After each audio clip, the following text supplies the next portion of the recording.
Inéditos e inconclusos, un podcast para aprender de la vida en otras vidas, con Juan Fernando Mejía Mosquera y Ernesto Priani Saizó.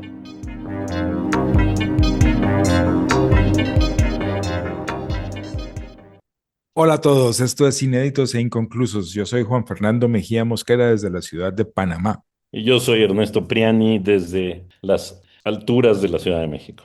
Las alturas de la Ciudad de México. Entonces yo tengo que decir, desde la, no es llanura, sino tampoco es Desde el nivel planicie. del mar. Yo estoy a la orilla del Pacífico. ¿Cómo digo eso? Estoy al nivel del mar. Ajá, Bueno, exacto. pues O sea, hay como 2.400 metros de altura entre tú y yo. sí, eso quiere decir que yo tengo un poquito más de oxígeno a mi disposición. Exacto. Y se nota. Querido Ernesto, hoy seguimos aprendiendo de la vida con otras vidas. Y hoy vamos a hablar de unas que se llaman así, las vidas de los filósofos eminentes de Diógenes Laercio, eh, que es un libro muy especial y es muy raro también porque sabemos mucho del libro y ese libro nos mete en las vidas de todos los filósofos antiguos importantes, pero no tenemos casi ni una pista de quién es o quién fue su autor, salvo las pequeñas rasgos de estilo o sus ciertas mañas que se le van notando según uno va leyendo. Sabemos muy poco de él. Sabemos que es un personaje que pudo haber estado en la segunda mitad del siglo segundo de nuestra era. Entonces, pertenece a una época muy especial, que se ha hecho cada vez más especial según avanza nuestro conocimiento de la antigüedad, que es lo que llamaríamos la antigüedad tardía. Sí, que es, o sea, esto que dices es muy importante porque va a hablar de los primeros filósofos y de los filósofos griegos y lo va a hacer tardíamente. Exactamente. Los está viendo en perspectiva ya. Ujú. Ya es con una pretensión casi de resumen, una pretensión casi mnemotécnica.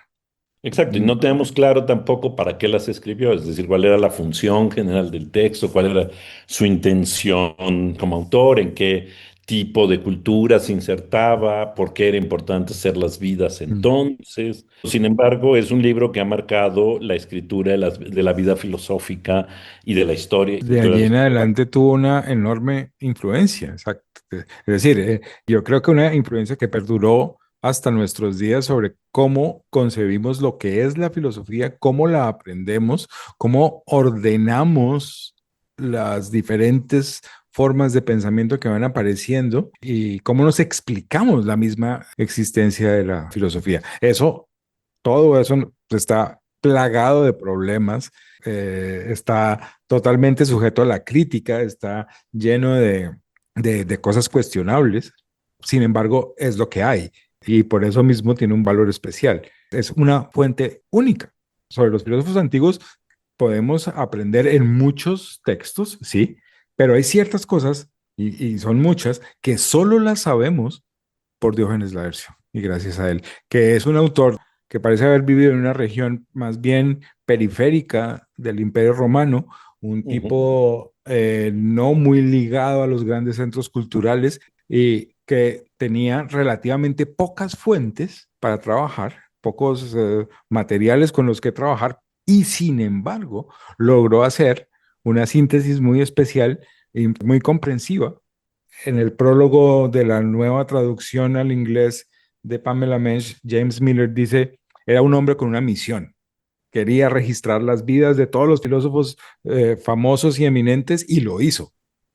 Parece, sin embargo, que murió en el proyecto, que tenía toda la información, pero no le dio plena forma a la totalidad de las vidas que quería.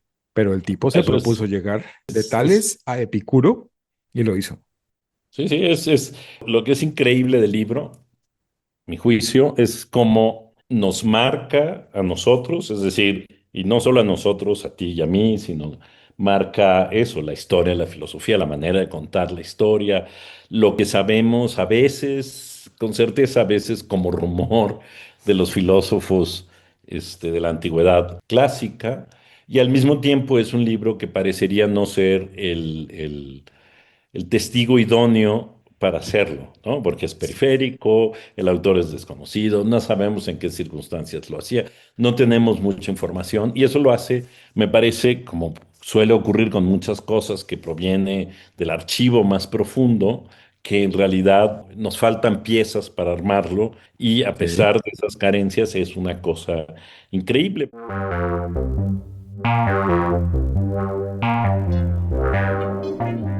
Inéditos e inconclusos.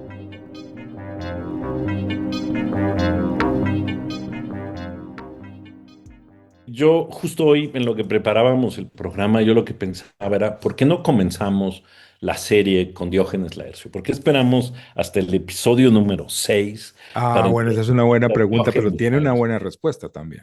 Así que dime cuál Sí. es. Lo que tratamos de hacer al principio fue plantear el problema de narrar la vida y narrar la vida con unos problemas básicos. Nuestro episodio sobre Padura implica un escritor que tiene delante a un hombre que admira, que es uno de esos objetos típicos de las biografías. Un escritor célebre, gran aventurero, ganador del premio Nobel, famoso por sus excentricidades, por sus peculiaridades de carácter, por sus, no sé, muchos amores, etcétera, etcétera, las aventuras en la guerra. Es el típico personaje del cual un lector no solo va a querer saber qué escribió, sino qué estaba haciendo mientras escribía o qué hizo para escribir. Y lo que Padura descubre dentro de ese examen, dentro de ese análisis de esa figura con la que tiene un problema, además, es que Hemingway perfectamente pudo haber inventado su biografía para tener una literatura. Pero ¿qué pasa allí? La biografía como tal aparece como un dato de la realidad.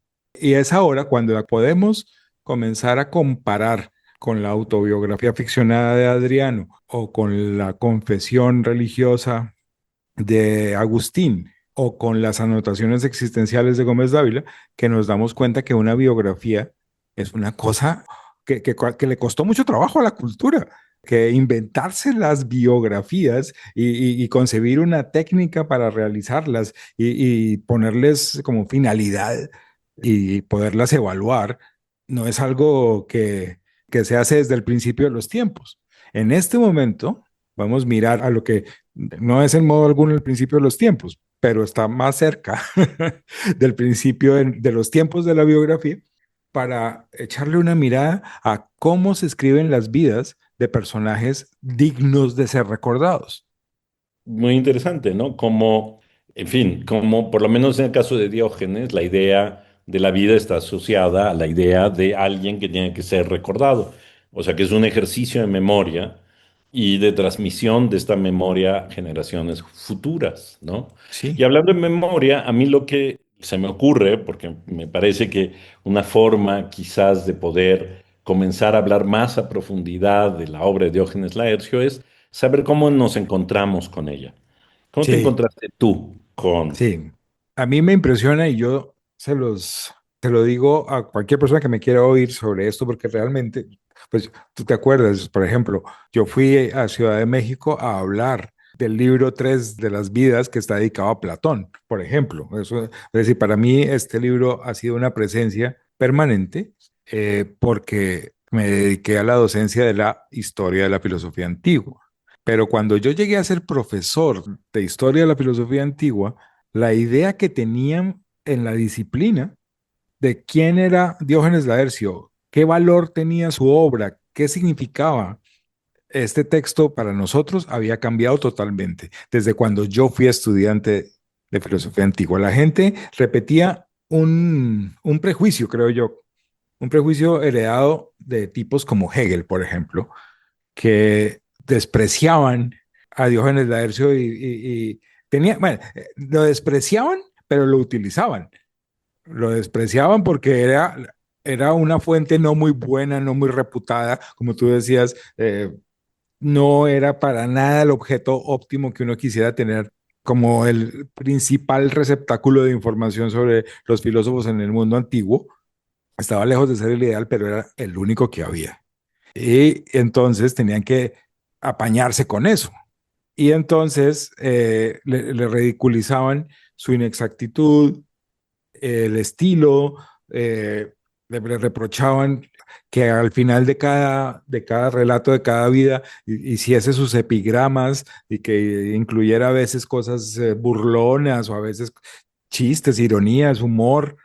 Entonces, la historia, por lo menos entre el siglo XIX y el siglo XX, del valor o del modo de valorar a Diógenes Laercio, era como de un desprecio ambiguo.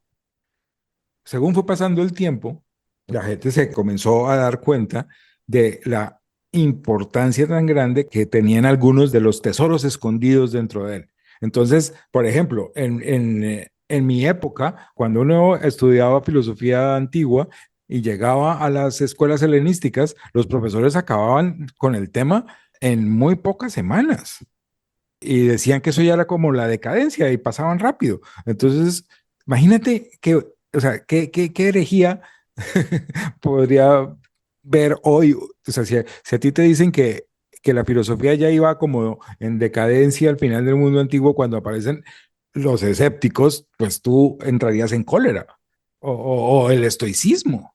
Sí. Y para algunas personas como yo, que me convertí en un enorme fanático, el epicureísmo no son en modo alguno decadentes ni están de salida, son grandes hitos de la filosofía antigua, pero para verlos y para apreciarlos tienes que comenzar a valorar la antigüedad de una forma distinta. Antes éramos como clásicos céntricos, entonces Sócrates, Platón, Aristóteles son el pico y de ahí para adelante todo es triste o todo va en picada. Entonces la decadencia comienza con Diógenes. Y ahora que me lo preguntas así, yo caigo en cuenta que una de las primeras lecturas de Diógenes Laercio para mí fue el libro de Carlos García Gual sobre la secta del perro, que es fundamentalmente una traducción comentada de los fragmentos sobre los cínicos o de los textos sobre los cínicos que están en Diógenes Laercio. Entonces, ¿cómo no te vas a enamorar? Entonces, pues yo venía de una escuela muy ortodoxa, entonces, pues dedicarle más tiempo a los cínicos era algo que si querías hacerlo, tienes que hacer por tu parte.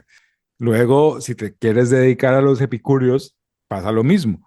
Hay que hacerle, hoy hay que hacerle varios homenajes a Carlos García Gual, que es el traductor, el único traductor reciente, moderno que tenemos de las vidas de Diógenes Laercio, porque se dedicó a enseñarnos la importancia de ese texto y a ponerlo a disposición de los lectores de habla castellana, primero por medio de varios libros como La secta del perro, su Epicuro, que durante mucho tiempo fue como la puerta de entrada de las personas de habla hispana al pensamiento de Epicuro, tradujo el libro décimo de Diógenes Laercio para ello, y un libro que es muy divertido que se llama Los siete sabios y tres más, que le dedica precisamente a nuestros amigos de hoy, que son los siete sabios de Grecia, que no son siete, sino que dependiendo Son de la 10. lista que utilices, pueden ser más.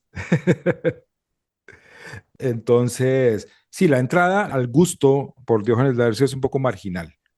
Y luego ya hay una mutación en el estudio de los antiguos. Es muy chistoso. Comienza a cambiar el estudio de los presocráticos, de los llamados presocráticos, que hoy día ya no se llaman presocráticos, sino primeros filósofos, a partir del cambio de la valoración de los filósofos de la antigüedad tardía, que nos dan otra visión. Eso lo podremos hablar, pues yo quiero que toquemos las vidas en muchas ocasiones, eso lo podremos revisar, pero ese fenómeno pasa. Diógenes Laercio está más lejos de Tales, o sea, son casi, ¿qué? Son 800 años, Más o que menos, ¿no? puedes, sí, lo que lo distancia, y sin embargo es una de nuestras mejores fuentes sobre él, y así con muchos filósofos. Entonces, el cambio de la valoración de la antigüedad tardía implica un cambio en la valoración de los primeros filósofos y de los textos que los conservan. Entonces, eso implica como que aparecen nuevas fuentes de lectura que siempre son apasionantes y una de las principales es Diógenes Laercio. Uno de de las cosas más interesantes que pasan al final de este periodo que yo llamo desde el comienzo de mi carrera académica hasta el final de mi carrera académica es que aparece una nueva edición del texto griego por un estudioso italiano que se llama Tiziano Dorandi.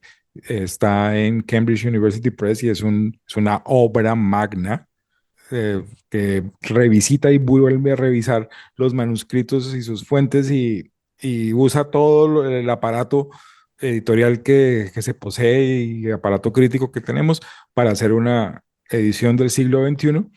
Y una de las traducciones que proviene de eso es la de Mensch, que estaba recién mencionando. Entonces es un gran cambio el paso del desprecio a la celebridad que le tocó a Diógenes Laercio en mi curso de... Bueno, entonces yo quiero preguntarte a ti, ¿tú cómo llegaste? ¿O cuál ha sido la historia de Diógenes en tu vida? La historia de Diógenes es distinta, muy distinta en mi vida. Yo me encontré con él, los primeros años de mi carrera en filosofía.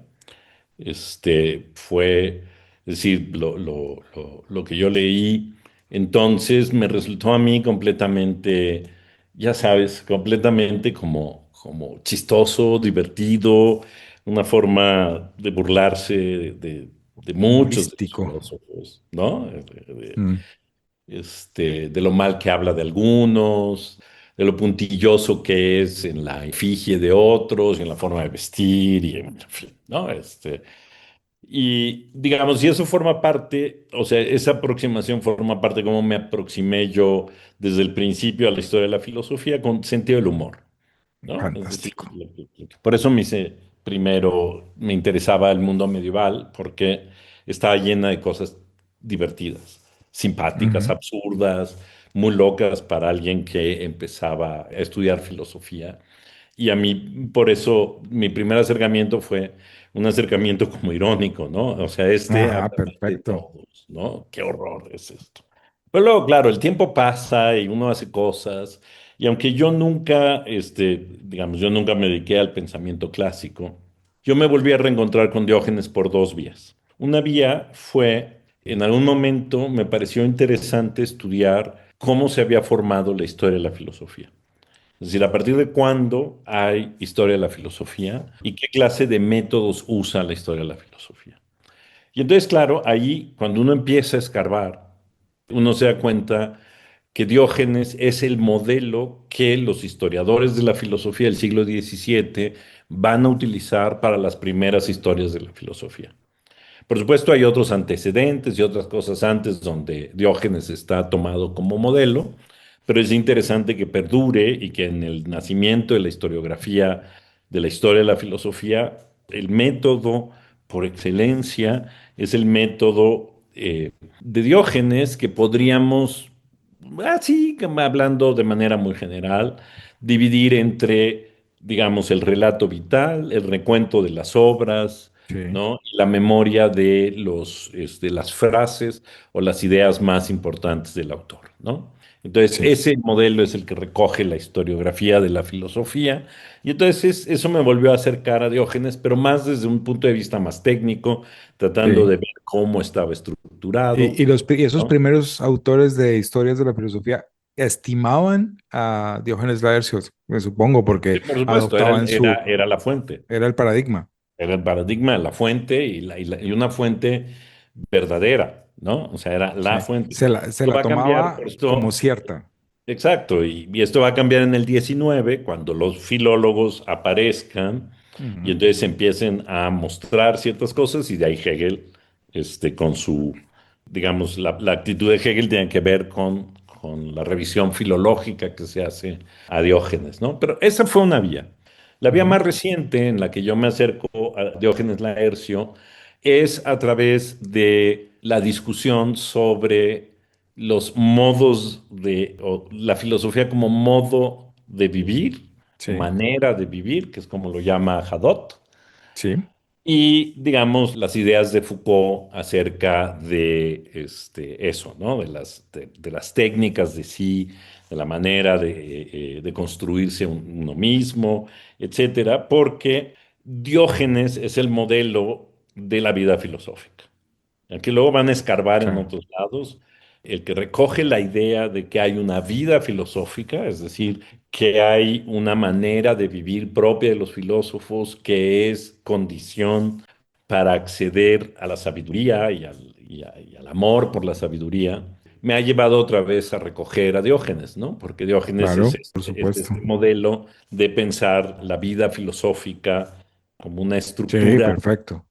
¿no? Y que aunque tanto Hadot como Foucault van a usar otras fuentes y se van a referir a otras cosas, pues han señalado a Diógenes como aquel que de alguna manera como que codifica la vida filosófica, ¿no? Claro.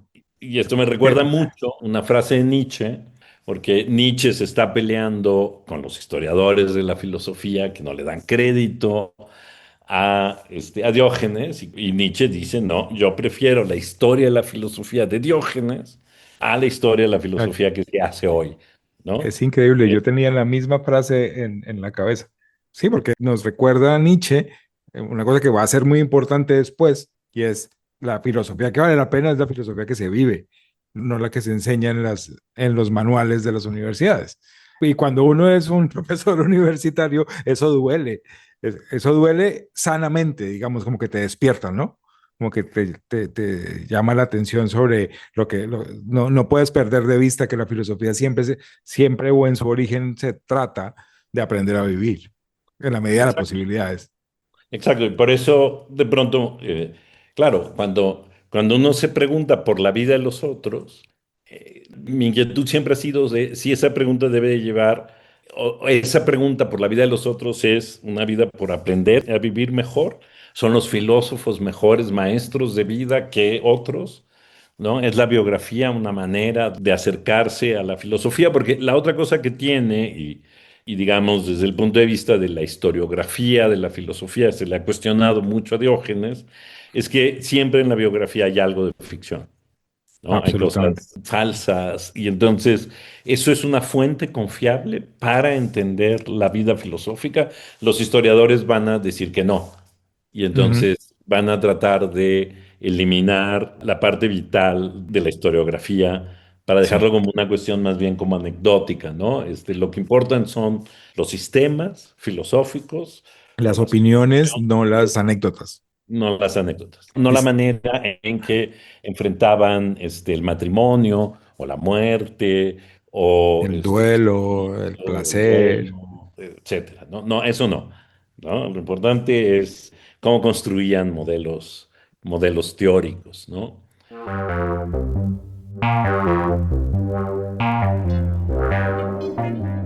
Inéditos e inconclusos.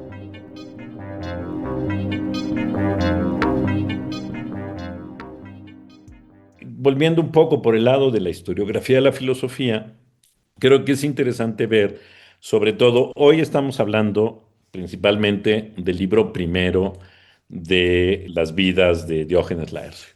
Y este libro primero tiene una composición interesante porque hay como una especie de prólogo Sí, para toda la obra. Y luego ya de los que también hablaremos, de estos famosos 7 que son 10 sabios de la sí, antigüedad, ¿no?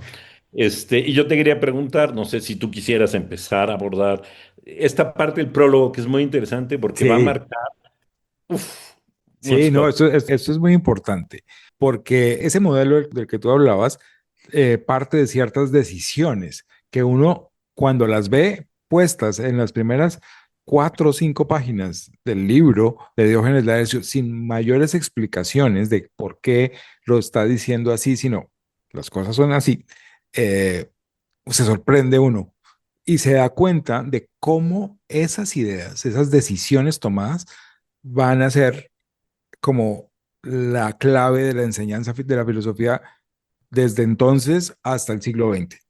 Con problemas críticos, con problemas y dificultades, sí, pero la huella que esas decisiones de esas primeras páginas van a dejar es enorme.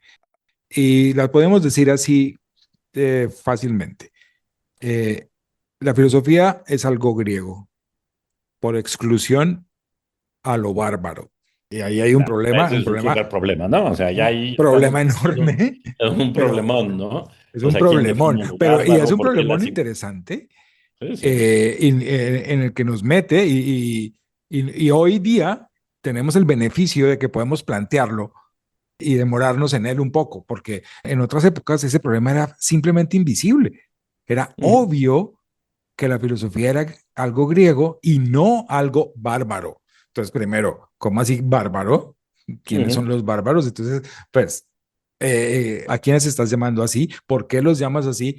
¿Y qué te hace pensar que todas esas formas de saber y de producir pensamiento y de producir discurso y de producir lenguaje no son dignas del título filosofía?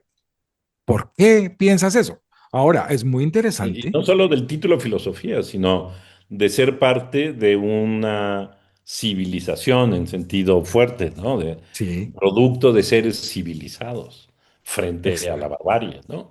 exactamente. Y esa operación se hace impunemente ante nuestros ojos en el libro, pero al mismo tiempo podemos ver el punto de comparación que está haciendo Diógenes Laercio con otra gente que no son griegos y Mm. además no son filósofos, pero todo lo que nombra es interesante. Sí, claro, porque nombra a los hipnosofistas, a los druidas, Imagínate, a los los llamados caldeos sabios desnudos, y a los magos, a ¿no? los magos, a los druidas, también los alcanza a nombrar, A los eh, egipcios, a los sabios egipcios. Y entonces, hoy diríamos, cualquier historia de la ciencia empezaría por las culturas de Mesopotamia, se demoraría en Egipto y explicaría el crecimiento de la civilización griega por el intercambio cultural y la nutrición del mundo del Medio Oriente, del Asia Menor y el Mediterráneo. O sea, explicaríamos la cosa de una manera muy distinta. Esa exclusión de los magos, o sea, yo sé que a ti el tema de la magia te gusta mucho y entonces me tienes que prometer que un día vamos a tocar ese tema en extenso. vamos a encontrar cómo tocarlo. Sí, tenemos que encontrar un mago o varios que nos permitan hablar de magia. Fíjate que es muy interesante esto que estamos comentando, porque las primeras historias de la filosofía, las historias del siglo XVII, incluyen estos, es decir, a los druidas, a los magos, a los Los caldeos, sabios etcétera. egipcios, a los caldeos, a los egipcios. Incluso se van más al oriente como filósofos, ¿no? O sea, como fuente de la filosofía, Claro, ¿no? Y va a ser más tarde que se tome la decisión, siguiendo además el modelo de Diógenes, de decir que no, no, que todo eso, que la filosofía es griega y de ahí y solo griega. y solo griega y de ahí para acá. Lo cual es Claro, muy controversial y además a nosotros en Latinoamérica nos agarra completamente desprevenidos, si lo quieres sí. ver así, porque no somos griegos. Es más, ni siquiera somos europeos. Y Ujú. entonces lo que hacemos es filosofía, ¿por qué sí lo es? ¿Por qué no lo es? ¿Cuáles son, es decir, de qué hablamos, ¿no? Sí, eso va a tener nos va a producir como un hándicap, como sabernos excluidos. O sea, si la filosofía es griega, solo los pertenecientes, digamos, los partícipes directos de la civilización grecorromana van a ser los dignos herederos y exponentes del pensamiento filosófico. Y eso para en el Atlántico. Sí, Norte, en el Atlántico Norte, por supuesto. no, ¿no? Sí, Porque entonces alcanza eso, los Estados Unidos, pero claro, claro, a menos de que, como en ciertas tradiciones, la evangelización haga de los habitantes de las Américas herederos de la tradición grecorromana vía la tradición de la Iglesia Católica. por supuesto, pero eso encierra otra serie de problemas. Exactamente, otro Pero montón de lo que problemas. podemos darnos cuenta es que, digamos, yo entiendo que a partir del año 2000 empezó a haber como una especie de decadencia de la historia de la filosofía, una Ujú. decadencia que viene de antes, pero Sí, que se pronuncia, sí. Es decir, ya no se publican tantas historias de la filosofía como antes. Y ninguna incluye un pensamiento fuera de Europa. sí. Hay un Es, podcaster que yo admiro mucho que hace ese trabajo a pesar de todo, que es Peter Adams en su Ujú. célebre History of Philosophy Without Any Gaps, Ujú, que tiene además pues una gran página donde se consigue el podcast, digámoslo, eurocéntrico, que es este, ujú. pero hay una línea oriental, hay una línea africana muy bien trabajada, una línea islámica, y es, o sea, y hace como el trabajo de por lo menos registrar como partes de la filosofía tradiciones que no son exclusivamente europeas y de origen grecorromano. Eso Pero es bueno, sumamente interesante. sí, es muy interesante y nos muestra cómo perdura, por lo menos en la discusión, Diógenes y su prólogo que Claro, divide sí, bárbaros que, de, sí, de eso griegos. es importante. Bueno, si me matarían mis amigos en Bogotá si no nombro los giros de coloniales y todas estas cosas como parte del cuestionamiento de esa división, por un lado, y ese tipo de giros también han causado como una especie de debate al interior de los estudios clásicos, donde se cuestiona los modos, porque hay modos más incluyentes y modos más excluyentes de Claro, estudiar la antigüedad grecorromana. volvamos a Volva- Dios. Volvamos a Diógenes. Entonces está primero esa parte de primera hipótesis, la filosofía es griega y no bárbara. Y es griega porque los griegos son el origen, no solo de la filosofía, sino de la humanidad y de sus conocimientos y de sus técnicas. Y entonces, y lo dice como citando cosas muy obvias. No, nosotros los griegos tenemos el ejemplo de Orfeo, Museo, los primeros poetas, los primeros que hablaron del cosmos, son griegos. Y estos tipos, que son los primeros poetas y los primeros en medio dibujar cosmologías o cosmogonías, son los maestros de los primeros filósofos. Y entonces ocurre otra cosa muy interesante. Una vez se afirma el origen griego de la filosofía en ciertas formas de cosmología, este señor comienza a decir, y las escuelas filosóficas son tales y tienen Exacto. la siguiente genealogía. Y Ujú, entonces divide la historia de la filosofía griega en ujú, dos líneas principales. La línea jonia o jónica, que ujú. sería la más dedicada a la física, a la filosofía de la naturaleza, y la línea itálica, que originada en Pitágoras tendría un rumbo más cercano a la matemática y a la especulación abstracta.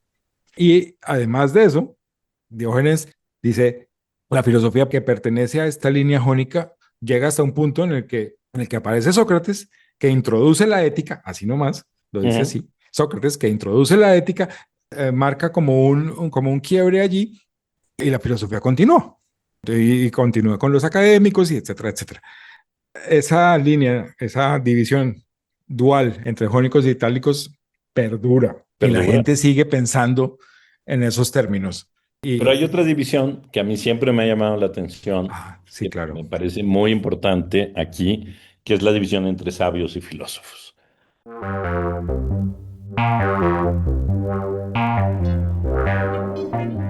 Inéditos e inconclusos, un podcast para aprender de la vida en otras vidas. Claro, Porque la división entre sabios y filósofos es entre sabios y importante.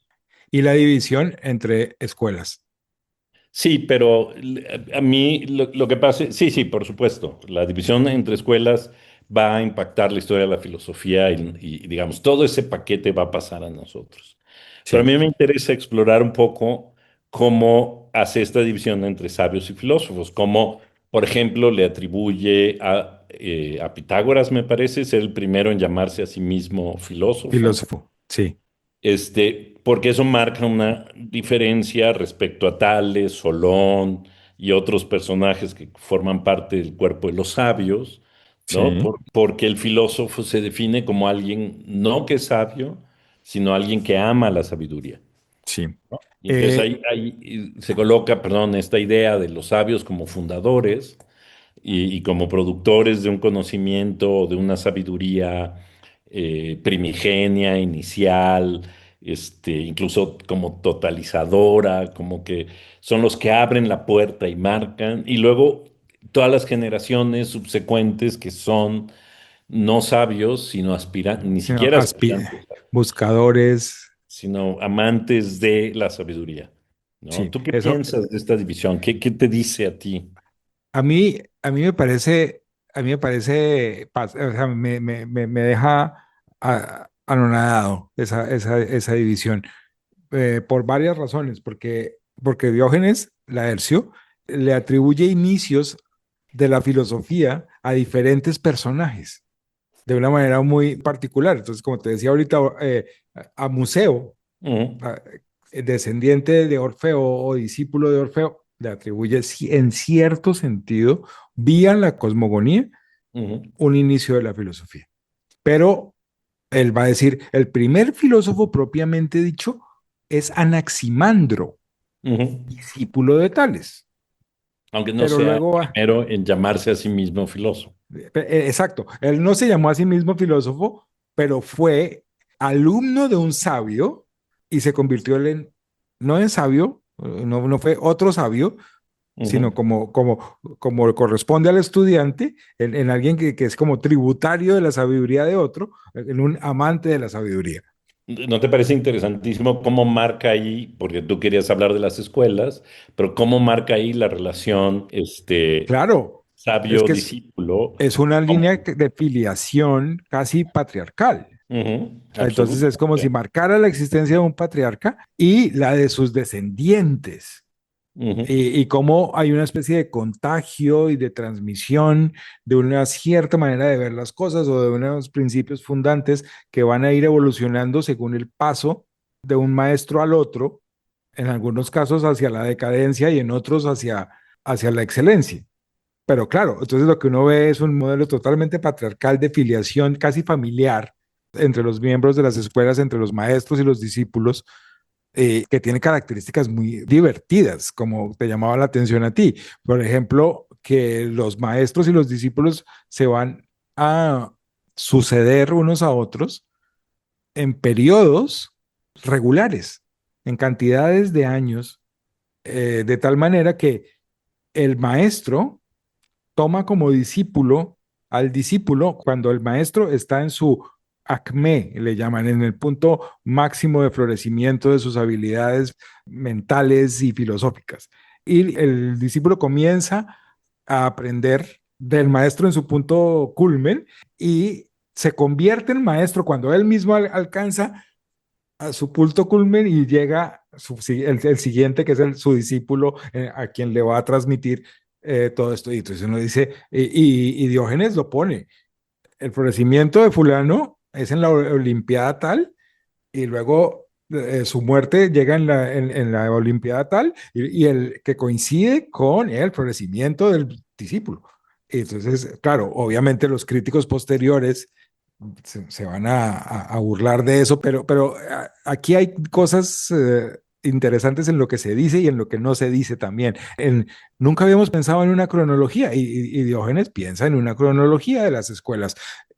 Asocia la existencia de una escuela o la existencia de un maestro con hechos históricos verificables. Entonces, nos da maneras de anclar estas vidas, estas opiniones y estas obras en periodos concretos. Eso es una cosa que la gente no había pensado antes. O sea, y ya la filosofía había recorrido un camino muy largo y no había noticia de esto.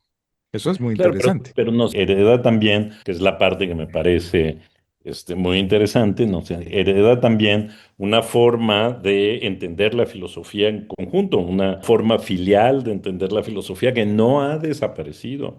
Sí, No claro. ha desaparecido. Es decir, tienes, digo, pues se me ocurre así random, tienes a Husserl y sus discípulos, tienes a Sí, Hegel y sus discípulos, tienes claro. a, ¿no? Sí, Salvo, luego no tienen discípulos, pero en ¿quiénes? general, los que no tienen discípulos, como Wittgenstein, ¿no? Ah, Que nunca generó, digamos, ese tipo de lazos, aunque tenga seguidores, ¿no? tiene seguidores, pero no discípulos, claro, tiene.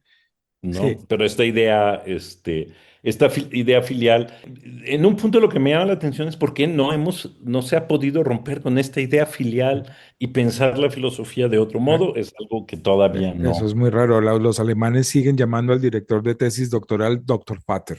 Exacto, por eso, ¿no? Sí, eso Está es ahí, está en rarísimo. todos lados, Exacto. es una cosa, Sí, y todo viene, o sea, a mí por eso me parece interesantísimo y me siento un poco responsable y prometo que ya vamos a hablar de las vidas, pero me No, siento un poco responsable de llevar toda esta conversación hacia la historia, la filosofía, hacia los modelos que hemos heredado de Diógenes, porque a mí me parece que quizás el homenaje más claro que se le puede hacer al libro es reconocer la influencia que la manera de exponer las cosas que está en Diógenes continúa existiendo en nuestra época y marca nuestra sí. aproximación a muchas cosas. No, me parece, sí. Bueno, entonces, y para hacer un comentario sobre ese punto, diría yo también que hoy día podemos valorar el hecho de que Diógenes haya escrito 10 libros siguiendo estas líneas, estas líneas de filiación y destacando a lo largo de ellas ciertos personajes de tal manera que yo creo que Diógenes, además de que cuenta una historia, compone una manera de ver la filosofía de la antigüedad, que tiene ciertas relumbres, ciertas estrellas que brillan con enorme claridad, como Sócrates o como Platón o Aristóteles, Demócrito, y estrellas que son enormemente productivas, que son enormemente interesantes, que son un poco disidentes, como Diógenes el Cínico, como todos los estoicos de quienes sabemos mucho gracias a él, de Pirrón y los primeros escépticos, todos los filósofos que no escribieron, que le merecen a él un comentario, y por supuesto la gran figura que es como el gran don de que la filosofía le hace a la humanidad para que encuentre un camino hacia la felicidad, que es Epicuro. Lo que quiero decir es, esta manera de concebir el relato de la filosofía como una sucesión de vidas y opiniones te permite una visión de conjunto donde Diógenes Laercio se ha expresado, si él se ha manifestado de alguna manera, es en hacer brillar por contraste las grandes figuras de la filosofía. Me parece muy bien. Creo que es muy interesante todo lo que hace Diógenes, ¿no? Sí, A ver, no sé si voluntaria o involuntariamente. O sea, hay cosas que sin duda hay que atribuírselos a la manera en que recibimos o fue recibido Diógenes en su momento. Otras, por supuesto, están en el germen mismo, pero quizás encauzándonos hacia las vidas, ¿no? sí, Valdría la pena detenernos a reflexionar. O sea, es bien importante que él haya pensado que el relato histórico de la filosofía tenía que estar amarrado a la vida. Y que esto es algo que, como comentábamos hace rato, a Nietzsche le parece fundamental, ¿no? sí, Entonces absolutamente. vamos a ver qué clases de vidas Sí. cuentas.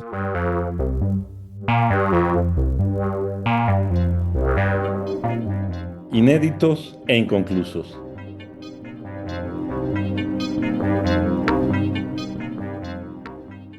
Yo Bueno, diría una cosa, eh, las vidas se cuentan no solo para registrar la anécdota, sino que vamos a poner la vida en tensión con las opiniones o los pensamientos o las ideas que de alguna manera el filósofo o el sabio haya expresado. Entonces, a veces las opiniones explican la vida, pero en este caso, me parece a mí, y mucho en el caso de los sabios, son las anécdotas que configuran una vida las que explican, las que iluminan el valor del pensamiento. me gusta mucho como lo has dicho, en el sentido de que lo que muestra es una tensión entre Sí. las vidas y el pensamiento. Y estoy pensando en algo que dice de Tales de Mileto, que no se quiere casar y el diálogo que tiene con su mamá Es respecto a que se va fenomenal. a casar o no se va a casar, ¿no? Que la mamá quiere que se case, pero él dice, primero le dice, me parece que todavía no es el momento oportuno, y luego le dice que pues ya fue, Es ¿no? que Que ya ya, no es el sí, ya no es el momento ya no es el oportuno. momento oportuno, ¿no? Y me gusta como esta anécdota que puede ser casual, pero que marca la idea de que no se casa y que por lo tanto no tiene familia y que entonces construye esta idea del sabio, o ese tipo de sabios, está por supuesto en tensión con su trabajo como sabio, o sea, Sí, que ese piensa, es, lo que dice, lo que hace. yo creo que Tales es la figura principal de este libro. Yo diría que casi que por contraste brillan los otros. Pero él y Solón, ¿no? Para mí, Ah, claro. claro, el de Solón, y luego los otros sí son como un poco más periféricos oscuros, como por decir. satelitales, un poco. Ujú. Sí, no, no, tienes razón, tienes razón. Lo que pasa es que la descendencia en escuela de Solón es un poco más difícil de establecer. Claro, pero es que ahí me parece que marca una diferencia interesante porque claramente el que es más sabio en el sentido filosófico del término es Tales Ujú. y Solón es más sabio en el sentido político del término, Exactamente. Y ¿no? entonces ahí hay una cosa muy importante y es que todos estos señores que llamamos sabios son habitantes de polis. Ujú. Sí, no vamos antes de la polis griega a buscar orígenes de la sabiduría, no vamos a los reinos antiguos, no vamos a las comunidades dominadas por reyes o por caudillos estilo Agamenón. Estamos en comunidades políticas que tienen vida activa, intercambio comercial, eh, vida pública, espacio público, comercio, comercio exterior e integración de toda la Hélade. Eso es muy interesante. O sea, son ciudadanos, para decirlo así, los Ujú. sabios.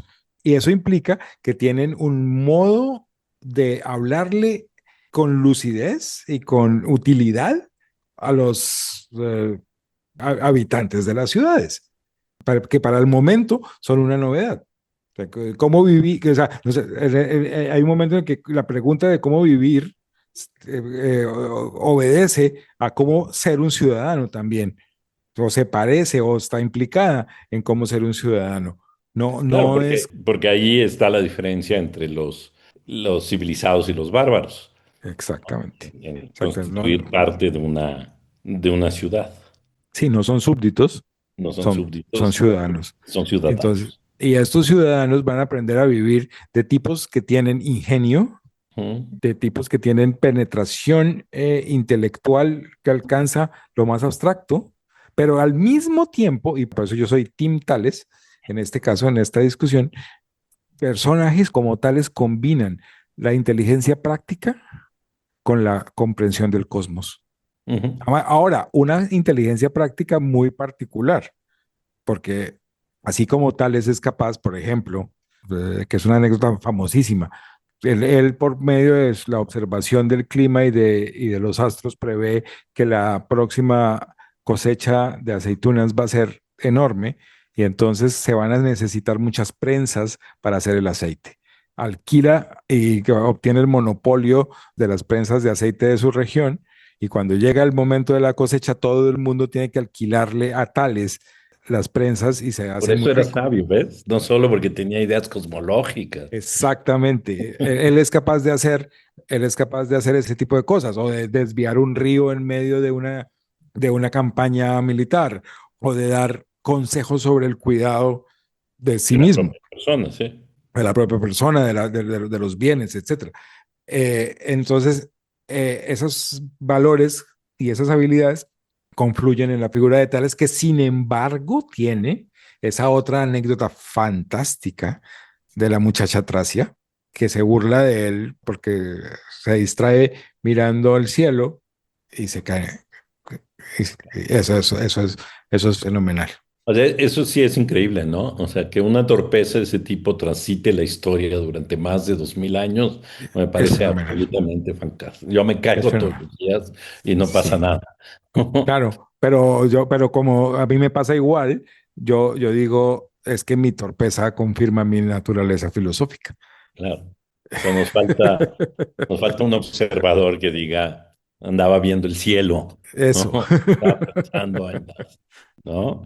Pero esto contrasta con Solón, al que le atribuye algunas cosas cosmológicas y demás, pero que el acento está puesto sobre todo Absolutamente. en su trabajo político, ¿no? Sí, y en el talante con el que lo ejerce.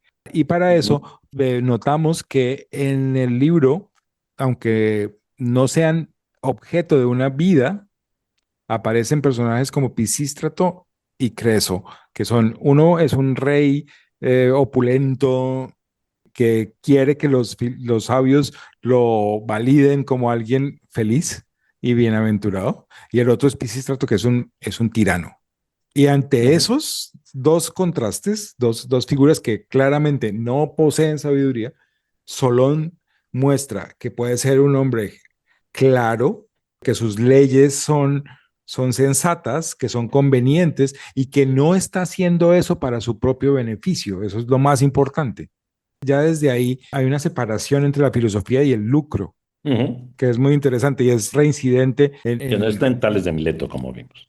No, no, no, claramente no. Tales hizo caja. Sí, hizo caja con la filosofía, con la Exacto. sabiduría. Pero Exacto. en este caso, digamos, Solón, que va a tener el poder sobre Atenas y va a gobernar, no va a gobernar para su propio beneficio y para su lucro. Ujú. Y va a, a esforzarse por legar leyes y además leyes que aparecen literariamente de una forma hermosa. Solón podría haber sido un poeta y usó su talento Ingenio para por, otra cosa. exacto, para la ley. Es un nomotetes, es un legislador en toda regla y es el paradigma de la legislación y de la legislación democrática, podría decirlo uno, o protodemocrática. Entonces Eso, aquí encontramos esta confluencia entre filosofía, ciudadanía y democracia, exactamente. ¿no? Eso es Que sumamente se ha interesante. cultivado mucho, pero que está ahí presente en Diógenes, ¿no? En la manera en Sí. que lo cuenta. Uno podría decir, esa coincidencia tan especial es la que hace que los griegos se crean los dueños de la patente de la filosofía, porque difícilmente crece la filosofía sin el ambiente político ciudadano, democrático. Pero pues ya veremos que con el paso del tiempo los filósofos van a tener que vivir en el imperio macedónico y en el imperio romano. Eso Sí, por supuesto, pero no vamos a llegar hasta allá, seguimos con los con sabios. los sabios. Entonces, Eran gente contenida, digamos. sí, hay varios personajes aquí que digamos que ya entramos en en las esferas un poco menores, pero también sumamente dicientes. Son vidas muy elocuentes. No sé, a mí me llama mucho la atención Quilón, por ejemplo. Si los atenienses tienen a Solón, Ajá. los espartanos tienen a Quilón, que es un tipo más, como corresponde, mucho más lacónico. Sin embargo, es un tipo que también se opone a la tiranía y que tiene una enorme habilidad retórica, podría uno decirlo, una capacidad de ver la vida y de explicar las cosas racionalmente, razonablemente, como para procurar la paz, por ejemplo. Quilón se mete o observa, digámoslo, críticamente las formas de gobierno de los lacedemonios y va metiendo su cucharada para hacerlas mejores. Y le pasan cosas que me parecen muy especiales, como por ejemplo que le preguntan y él dice, yo no recuerdo haber roto nunca la ley. Ujú. Eh, pero así, yo no recuerdo, no dice, nunca he roto la ley, que eso Sí, lo sí. podría decir cualquier Político de la defendido. actualidad. Exactamente, pero este tipo dice, yo no recuerdo haber roto nunca la ley. Y con Quilón pasa otra cosa que es interesante y que nos muestra a Diógenes. Diógenes se obsesiona por cómo nacen o dónde nacen los sabios, quiénes son Ujú. sus padres, cuál es su linaje, cómo se desarrollan y en qué momento brillan, pero también cómo mueren. Claro, es muy importante la Y las muerte. necrológicas de las vidas de los es una información que trata por todos los medios de conservar y de registrar. Y entonces, Quilón muere abrazado a su hijo que acaba de coronarse campeón del pancracio, del boxeo griego antiguo, que es una belleza. Hay que decir, o sea, que uno se puede divertir también una vez llega a la parte de la necrológica con otra característica de las vidas de Diógenes y es que él compone un pequeño epigrama que, digámoslo, resume el modo de ser o la vida o la manera de vivir o la manera de morir del personaje que está registrando. De las pocas cosas que sabemos de Diógenes Laercio era que le gustaba escribir epigramas y que había Digamos. escrito otra obra de epigramas que es así, parece que solo se conserva fragmentariamente. Pero de ahí el comentario de que la estructura es memotécnica, porque los epigramas funcionan justo como un mecanismo para recordar pues la vida de cada uno, porque la sintetiza y la pone en unos Sí, términos fácilmente recordables. sí, yo creo que toda la estructura que se corona con el epigrama está hecha para que tú te imagines.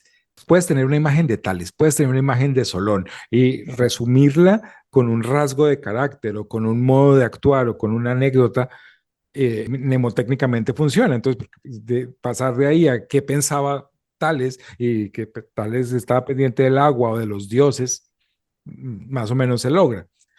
Así, Déjame que te cuente qué asociación hice ahorita, que sí, por supuesto va a ser disruptiva como suelen hacer mis asociaciones, pero dale.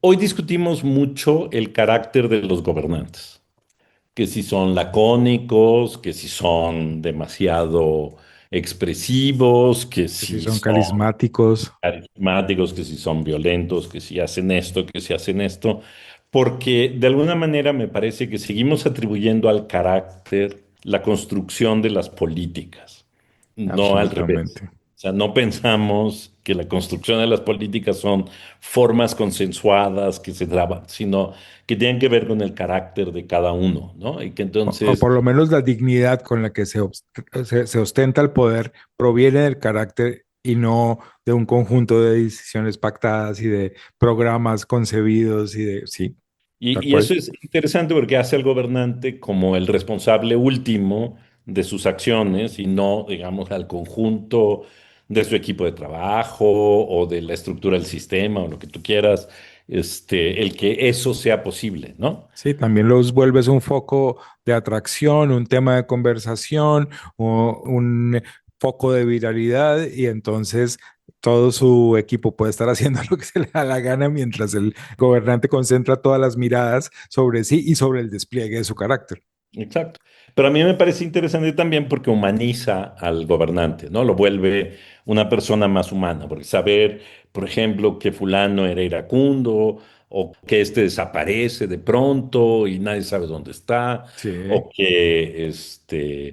que alguien es muy, ya sabes, como muy rígida o muy muy rígido. estólido, muy, sí, ¿No? Marca como un carácter humano. Y entonces, pensando en Diógenes, que ahora está hablando sobre todo de gente, no es el caso de Tales, pero es el caso de los demás que ocupan cargos políticos, que hacen leyes, que sí, gestionan, sí. ¿no? Fíjate que Pítaco pues, es un ejemplo de eso.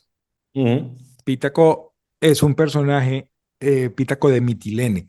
Él es un tipo que hace una carrera y se hace famoso como un tipo prudente y la ciudad le pide que la organice. Y el tipo dice, acepto, voy a dedicarme 10 años al gobierno de la ciudad, ustedes me hacen caso, yo me comprometo a que esta cosa se ordena. El tipo cumple sus 10 años, recibe el reconocimiento, la ciudad le otorga una tierra que él no usufructúa, sino que convierte en un santuario y a partir de ahí, dice Diógenes Laercio, el tipo vivió 10 años más y al final de su vida muere y tiene gestos como, por ejemplo, un tipo muy austero y además muy humano, de una forma que no era muy común para los griegos, que nos cuenta Diógenes que a Pítaco le viene con la noticia de que este hombre ha matado a su hijo, de que el claro. asesino de su hijo está en la ciudad y Pítaco lo perdona, diciendo que es mejor el perdón que el resentimiento. Entonces, sí, son gobernantes, seres justos, humanos, que pueden resultar paradigmáticos en cierto sentido, pero también hay unos tipos tan raros Por ejemplo, como... porque ya nos estamos acercando al final y no Sí, sí, vamos a sí, poder sí, no cubrir vamos a tocar todos, todas las absolutamente todos, vidas en pero las que estamos. déjame hablar de dos. Uno que me llama la atención positivamente y otro que no tanto, que Ok. son Periandro, que es el único de los que está en esta lista que Ujú. es francamente un desastre, pero que tal vez sirve porque es un desastre. Ujú. El tipo se cría en una relación incestuosa con su madre. Ok. Así. Ese es como un Edipo sin culpa. Claro, ahí viene la parte maledicente de Diógenes siempre. Exactamente. El tipo crece y practica el incesto toda su vida, pero dice, la madre decía que no podía resistir el deseo, no él. Sí, claro. Pero luego se casa, tiene dos hijos, de los cuales dicen que uno era tonto y el otro, Claro, que el porque otro y que justo al más listo lo matan y entonces se niega a darle el trono al tonto y hace unos chanchullos para tratar de elegir a un compadre como su sucesor de la tiranía, pero fracasa. El caso es que cuando está en esas, su mujer viene, su mujer que está embarazada, viene a ponerle quejas de su conducta y él la coge a patadas. O sea, hazme el favor, esto, o sea, eso es claro, uno, horroroso y uno se está, pregunta, ¿por qué es un sabio? exacto, ¿por qué está aquí? O sea, ¿por qué un tipo, además, es un salvaje, espérate, porque, y ocurre esto y el tipo dice, mi mujer estaba tan airada conmigo y me hizo estos reclamos y yo reaccioné de esta manera por culpa de las concubinas. Y entonces se le ocurre ¿cómo se llama esto? Una expiación de parte de todas las mujeres de la ciudad tienen que quemar su vestuario, sus vestidos, en un rito de purificación. Es un tipo loquísimo. Luego sabe que su vida ya va a terminar y que está en peligro, pero teme que se profane su cadáver. Claro. Entonces se las arregla para morir, Ujú. dejando encargados a unos tipos que habrían de llevar el cadáver a un lugar y luego a otros que habrían de matar a los que lo enterraban y ocultar el cadáver y otros que tendrían que matar a los que sabían dónde estaba enterrado. Yo no me explico qué hace Periandro en la Ahí. lista de los sabios. No sé qué hace, o sea, pero es una Es para que telenovela podamos hablar de él. tiránica, horrorosa, no sabemos. Buen Al contraste. lado opuesto, digamos, de estos paradigmas está un personaje que es Anacarsis. Anacarsis es un tipo que viene Bien. de fuera de lo que estrictamente llamaríamos Grecia y se hace amigo de Solón, aprende cosas de él y cambia sus maneras de comportarse, y eso es muy importante. Asume un modo de vivir griego Ujú. y heleniza sus costumbres y se hace bilingüe porque su madre era de origen griego y entonces cuando él regresa a su pueblo, dice que habla con parresía, con radical honestidad y entonces Sus conciudadanos. los conciudadanos lo asesinan miserablemente por haber asumido las maneras griegas de comportamiento. Bueno, esos son los dos puntos, los dos polos opuestos. Pero hay otros, déjame terminar con un tipo que es raro, es Ok, extrañísimo. te dejo. Es que es una historia muy buena, porque Misón, que es alguien que nace en una aldea que nadie sabe dónde queda. Y sus historias, yo no sé cómo llegan a ser registradas por Diógenes Laercio, y resulta que a este tipo su padre lo manda a buscar una oveja que se ha perdido de su rebaño. Y en el camino de buscar la oveja, el tipo entra a una cueva y se queda dormido por 57 años, Ernesto. 57 Claro, años dormido. dormido. Claro, y luego, necesitabas después de descansar. 57 años, regresa, se despierta y va a su casa y encuentra a su hermano, que es un anciano, pero que lo reconoce. Y entonces continúa viviendo en su pueblo y parece que lo hace de una manera célebre, que aporta y dice cosas muy interesantes.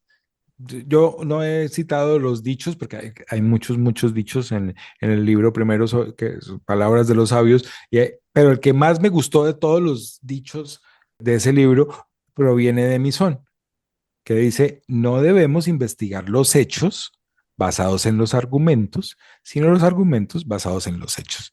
Es como una regla básica del fact-checking que viene desde la antigüedad y creo que con eso podemos concluir. Si quieres, anunciando nuestro Nuestro próximo próximo episodio, que va a girar episodio. en torno a las vidas de Julio César y de Alejandro en esta obra de Plutarco que se llama Vidas Paralelas, que es otra forma Exacto. completamente Otra forma distinta. distinta, con otras características, con otros objetivos, que cae dentro de las tradiciones. O sea, tiene una enorme influencia también, fundamental influencia en toda la historia de la cultura, pero que es totalmente diferente y que continúa haciéndonos ver que esto de contar las vidas es una cosa sumamente rara, sumamente diversa y sumamente interesante. Y muy rica. Pues muchas Sí, gracias, Juan. no, Vamos a gracias a agradecer ti. a Ignacio Bazán, que siempre está ahí atento a lo que hacemos Sí, y nos ayuda a sí, que producir. siempre nos motiva con su sonrisa. Exactamente, y su ánimo para que sigamos adelante con esto. Pues muchas gracias a todos los que nos escuchan y nos vemos en la próxima emisión. Muchas gracias. Esto fue Inéditos e Inconclusos.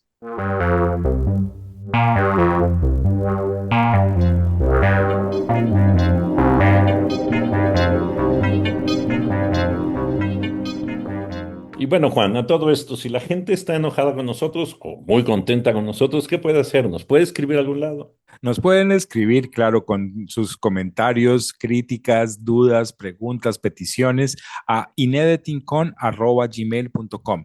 Lo encuentran en la descripción del episodio. Y dime, ¿qué más pueden hacer? Porque ellos nos pueden ayudar mucho, ¿no, Juan? Nos pueden ayudar mucho con sus comentarios en la plataforma, sus reseñas, sus calificaciones y compartiendo con sus amigos, su familia y en sus redes sociales. Y por supuesto, también pueden seguirnos en nuestras redes sociales y comentar ahí todo lo que quieran. Gracias. Inéditos e Inconclusos, un podcast para aprender de la vida en otras vidas. Conducción, Juan Fernando Mejía Mosquera y Ernesto Priani Saizó. Producción, Ignacio Bazán Estrada. Música original de Daniel Villegas. Síguenos en nuestras redes sociales como @inedetincon y comunícate con nosotros a nuestro correo electrónico inedetincon@gmail.com.